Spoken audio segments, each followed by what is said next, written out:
Lovely. Sick, bro. Okay.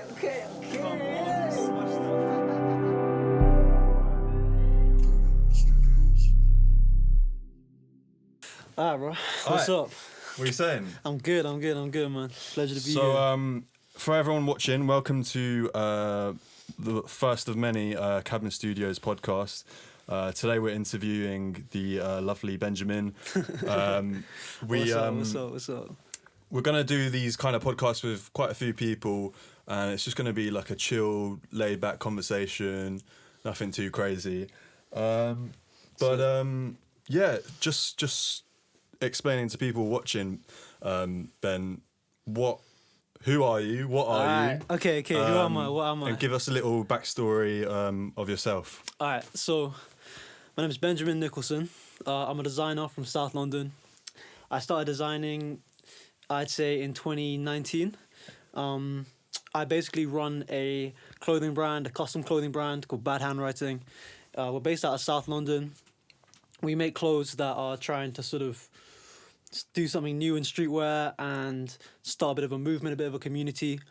Where I'm very, very into underground music, so part of what we do is talk to a lot of underground music artists and try and put them on, and essentially just put on creatives that are based out of London. That's very important to me, because to get real with who I am, I was always like quite a weirdo, and I always liked to draw. Drawing was like a big thing that I used to do a lot. When in the back of the class, I'd always be sketching and that kind of thing. Yeah. That's kind of where I found like my like passion for art, and I guess that translated into design. But yeah, no, I've always just been into the idea of finding a community and finding people that are like you and connecting with them. Yeah. And just seeing kind of like how you can create new art with them and just lift everyone up together. That's really what I'm into. Nice, man. So would you say like you kind of use clothing to kind of find people that resonate with you and like communities that you're like vibing with just through like fashion and that kind of thing? Yeah, I think most definitely for me, clothing is a really powerful way of connecting people together. And it's expressive, isn't it? Exactly. It's like it's such an expressive way of like you can just see what a person's like through how they dress. You can connect with people based on how they dress. It's so easy, it's so simple and quick. And when it comes to just like creating clothing, I feel like you create a piece of clothing and someone says, okay, that's my style, that's what I want to look like, and that's what I want to embrace. Yeah. And if a lot of music artists are into like that sort of into fashion and that kind of thing. So I feel like it's a really good way of connecting with just creative people. I feel like clothing is a great way to connect with creative people. Yeah, man, sick. Love, man. So obviously you've been working very hard recently, and you've got we've got a few pieces on show here. I'm wearing one of your from the last season, but obviously we're here today to talk about your coming season, Hysteria. Talk me a little bit about how it came about, the title, bit of inspiration behind it all. Calm. So, ironically, Hysteria kind of came just through a lot of just like it didn't come quickly. It's been brewing. Yeah, it's been brewing. It's been brewing for a long time. We were kind of like we were thinking about it, and it was actually my girl Talia who came up with the name Hysteria. And it just, for me, like I heard that and we were sort of cycling through names and everything, and then that name hit, and I thought, okay, cool, that's the one. And it just stuck, and because it just, for me, the word Hysteria kind of captures like everything I want Bad Handwriting to do. I guess like cause hysteria, cause mayhem, and just get people talking, get people having a big like crazy conversation, energy. That's what the ultimate like ethos of Bad Handwriting is to me. And that's why we picked Hysteria. yeah, that's kind of how we found the name, really, bro. Did that come first then? The name came first and then the clothing came after? Or did you have... Yes. Yeah. Exactly, yeah. So you kind of based it around the title. For real, bro. Cool. The title came, Hysteria came, the name. And after that kind of inspired the clothing and the ethos behind how we were making it. Okay, as well. interesting. So just to touch on that, I know you've been working with Naya, who is part of Ambience Productions, Yes. on the upcoming video. Yeah, man, I just wanted to pick your brains a little bit about what it was like to be on set. Obviously, I think by the time that this comes out, the video will be out. So hopefully anyone that's watching this video has already seen it. So yeah, just a little talk about that, really. For sure. So I met Naya through you. Yeah. Which is kind of crazy. Like, you were obviously he worked with you and Miles on your song Ghost Town. Yeah, and did an absolutely crazy video for that. And then and after that, like, I thought, okay, great, like, he's obviously a sick director. But he came to me, and it's kind of funny because with Hysteria, I was feeling kind of unmotivated. I didn't know the direction to go with the announcement video. And I get a bit kind of unmotivated sometimes, like I lose it, and I struggle to pick myself up and see which direction needs to go in.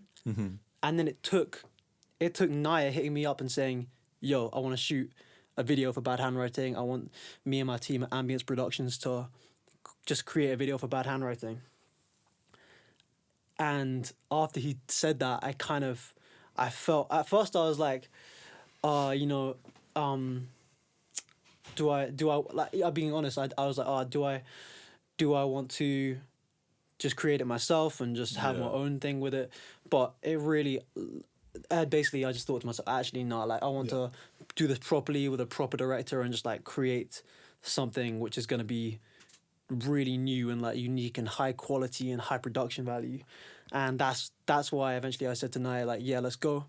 And yeah, bro, he's absolutely just a crazy director. And he just the way he creates stuff with his team is like so professional, fast paced. He's like, all right, we're gonna do like 10 things in an hour, just boom, boom, boom, boom, boom, and like get all of them looking crisp, perfect. The whole shoot for the announcement video was honestly so seamless by them, and it was sick, bro. It was sick. Yeah, I feel like I love the way he works because he'll have a vision before it's even done. Yes. So like there's no need of like explaining on the day, oh, we're doing this, we're doing that. You already know what's going to happen 100%. and what the vision is. So I'm sure everyone that's seen the video loves it. I've seen it and I love it. So yeah, so man, you got the I got the shown a bit sneaky early. peek. Yes, sir. All right, nice one, man. So kind of leading on from a little bit where you said you sometimes, not have, like, because it's your baby, essentially, this is your creative baby, it's hard sometimes letting other people in to do directing or, like, sharing your creative idea, because sometimes it can get a bit diluted, your idea can.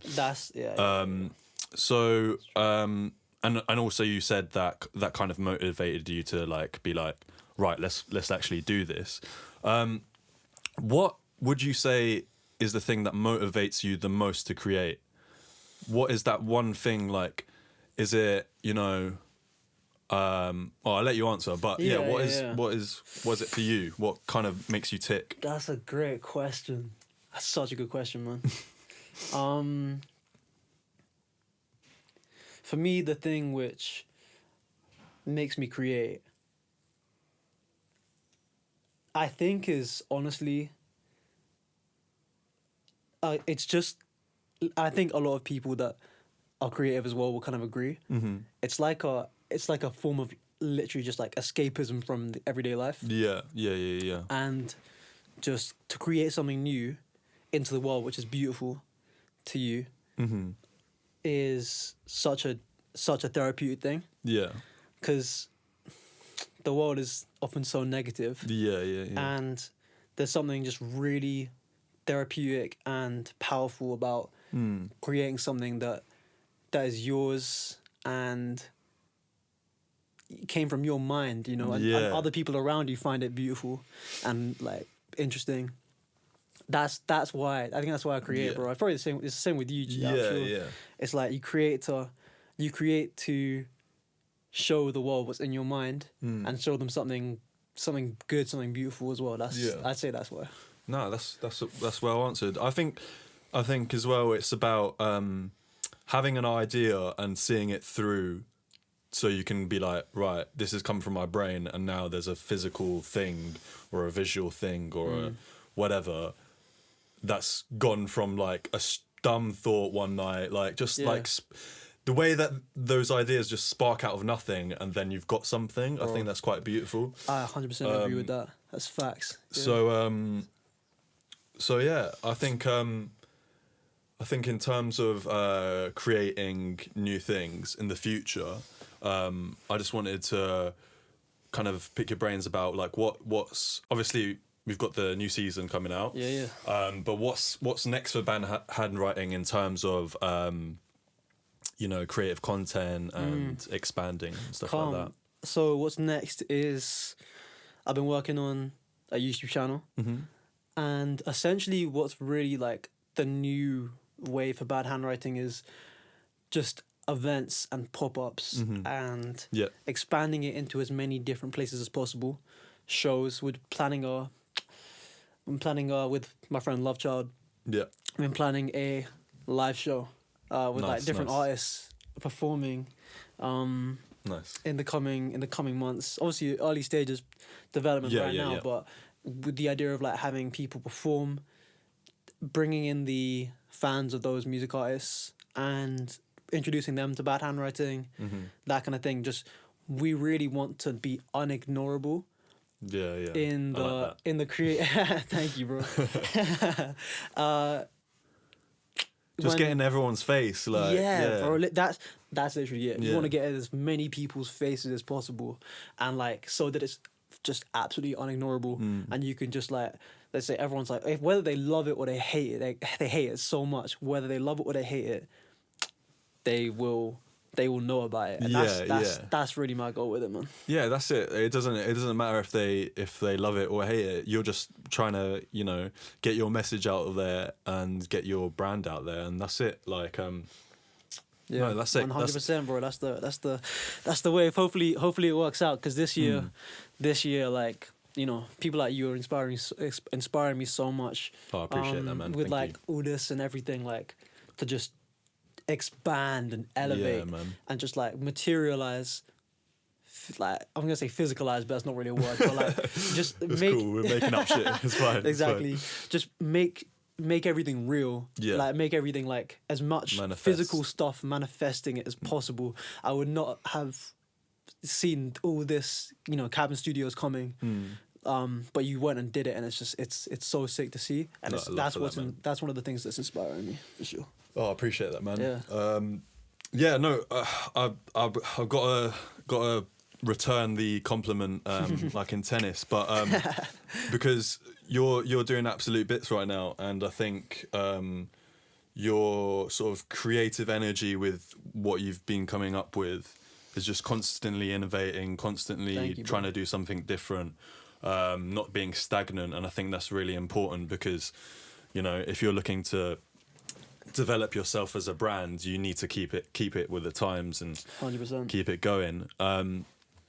So yeah, I mean, in terms of obviously you said about putting on shows. Is music something that you're quite tied into? Obviously you're a huge music fan, I know that personally, but do you want to tell the audience a little bit how kind of music plays into your brand and how you've developed that? Obviously, as you say, I'm a huge fan of music, and it's been one of the most, like, I'd say in a lot of ways I've been more inspired by music artists than by other fashion brands in some ways. Interesting. Yeah. I think the ethos behind a driven music artist is and how they brand themselves and how they put themselves, how they just like display their look and just the energy that goes into their music is very inspiring to me. Yeah. So, and how do I bring that into Bad Handwriting? It's just a matter of like taking that same energy, like raw creative energy that a music artist has, and just pumping it straight into the brand. I'm just really into the idea as well of, like I said, of just like working with music artists and just talking to them. And in a way, Bad Handwriting is more about creativity, as like broad as that sounds. It's more about creativity and bringing together creatives than it is about being just a regular, like to me, boring like fashion brand. It's like it's about like it's multi-dimensional. Yeah, like, bro. You've got the Bad Handwriting radio, which incorporates. I'll let you talk a little bit about that as well. Come on, yeah. Bad Handwriting Radio is a good example of just like how we want to put on music artists. We have a weekly playlist that we're updating, and we have submissions that we go on TikTok and we say, yo, music artists, hit us up, DM us your music, and if we like it, we'll put it on the playlist, because we're just trying to create a sense of community with the music artists of London, because they just have so many many people behind them and fans that just connect with it. It's such an emotional art form that there's people that just are taking in that content every single day. Fashion as well is extremely important to us, but just the idea of like bringing together the fans of music artists as well as the fans of like, fashion brands around the UK. Definitely, man. I think if anything, over the last couple of years, I know that music and fashion definitely go hand in hand, because like you'll see like an artist in a music video wearing some mad piece, and you're just like, where is that from? Literally. And I'm sure you've had quite a few artists, like for example in Ghost Town was wearing something similar to this. So is that something you want to continue to do, work closely with artists and in order to kind of expand the brand? It definitely is. I think it's definitely something I want to continue to do, and it's a great feeling when we make a new connection with a music artist, especially if they're like right there at the start of their career, but they have mad potential to pop off, and it's almost like you're just investing in the right people, and okay, this person has mad potential to go, like yourself, just like to go big and just have a real backing behind them, and it's just fun to make those connections. It's really special. I think as well for us in London, we kind of the people that are working hard like yourself attract those other people that are also working hard, like Naya, and it's a small world, honestly. Yeah, exactly. But that's why London's so great, because it's like this melting pot of like loads of creatives that are just here to work, man. Here to just get those creative ideas out there. Exactly. It's crazy. I'd say there's like less than 1,000 people that are just people are really good at in London. Are just like, it's really quick. How people make connections. And how everyone is. You always know someone who knows someone. And that's what's so sick about London to me. And that's why I would never want to like just leave. It's it's where I want to come up. It's because you might be someone down the street who also has a fashion brand or also is a music artist, and boom, then you got a new connection, and they'll know someone else, someone else, someone a bit bigger, and it's so fun to me, like climbing up the ladders. Definitely. And and talking to people's friends and that, like it's a sick community, and there's so many little underground communities in London that like it's so fun to kind of introduce yourself to. Yeah. And I guess because you've been obviously doing Bad Handwriting for what's it, like 3 years now? 2 years? Pretty much. I'd say like 3-4 years. But I mean, it was probably like a concept in your mind for a long time. But and do you feel like, well, I know that you've grown in that time, but do you feel like there's that palpable sense of like, yeah, we're like pushing forward, we're doing new things. I think so. It feels like right now it's just one of those times when it feels like everything is moving ahead at a really fast rate. Yeah. And everything's starting to make sense a bit more, and just literally. And I was thinking about it because often in life and when you do something creative, there's those peaks and it feels like that. But I'm really, really, really trying to this time just follow up, ride that wave of motivation. You know, it's like that with everyone. But I'm trying to drag this one out as much as possible and not let go of momentum. Yeah. Yeah, man. I'm feeling really, really positive. Like even just coming here and doing this, like it's exactly what I want to be doing more of. Yeah, you know? That's good, bro. I respect that, and I really appreciate you coming through. Thank you. And bro. I think thank you for having me. No problem, man. I think that's where we wrap it up. So for anyone that's still watching, make sure to go check out Bad Handwriting. I'm sure I'll put the links and all the good stuff in the description. And yeah, man, nice one. Thank you, my guy. Sweet. Cheers, everyone. Lovely jubbly. Sick, bro. Okay. Come on, you smashed that, bro. That was perfect. That was so good, bro. I'm actually mad happy with that. Yeah.